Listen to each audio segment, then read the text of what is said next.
რაც შეეხება პირად ცხოვრებას. პირდაპირ გეტყვით გულწრფელად, რომ ეს ჩანს რუკაში. იქნება თუ არა ბედნიერი ადამიანი პარტნიორთან.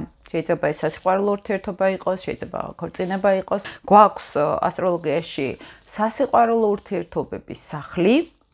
გვაქვს ნიშნები, რომელიც გრძნობების გამოხატვაზე ახდენს ზემოქმედებას და გვაქვს ქორწინების მაჩვენებელი. საერთოდ მე პირადად თლიან რუკაზე ვუყურებ ყველაფერს, მაგალითად, ქალის რუკაში მის მამაკაცთან ურთიერთობაზე აგებს არამხოლოდ მეხუთე სახლი ან მეშვიდე პასუხს. ეს არის ვენერა, ეს არის მარსი, ეს არის მზე, მაგალითად, სატურნი, რაც შემოდის ჩვენი შიშები, ჩვენი დაუკმაყოფილებლობა ცხოვრებით, ან ტრავმების სერიოზული, ან უბედურების განცდა. სად არის იუპიტერი, მაგალითად, ქალის რუკაზე? იუპიტერს პირდაპირ მეუღლის პროფესიები და მეუღლე აჩვენებს. როცა ვუყურებ იუპიტერს ასპექტებს, როგორი ასპექტები აქვს იუპიტერს ქალის რუკაზე, ჩანს პირდაპირ მისი მეუღლის ბედი როგორ განვითარდება. ცხოვრება როგორი ექნება მის მეუღლეს, შემოსავლები როგორი ექნება და კარიერული წინსვლა.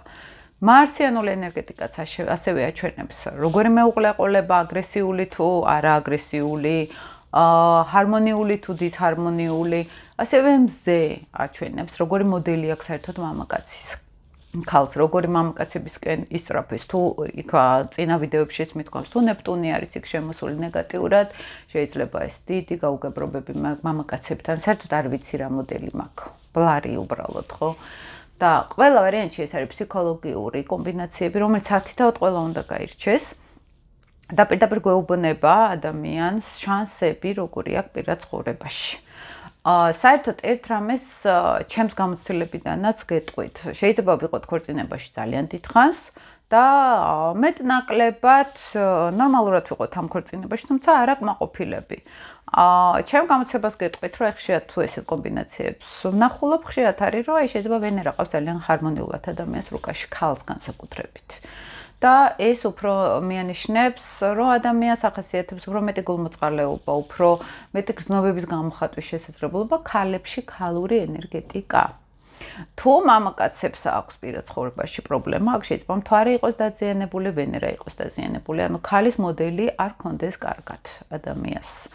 და თვითონაც შეიძლება რთული პიროვნება იყოს. ახლა როცა მზე სატურნთან კავშირს, მაგალითად, კვადრატურა არის, შეერთება არის, აქ უკვე გასაგებია, რომ სირთულები იქნება. თუ არის მარსთან სატურნის ნეგატიური ასპექტები, ან პლუტონთან ნეგატიური ასპექტები, შეიძლება იყოს ცოტა ბრაზიანის, რო ეძახით ხოლმე, აგრესიული მამაკაცის პროტოტიპი ზოგადად, შეიძლება მარს უყურებთ იქ როგორ მდებარეობაში არის ჰარმონიული, არ დისჰარმონიული, ამის მიხედვით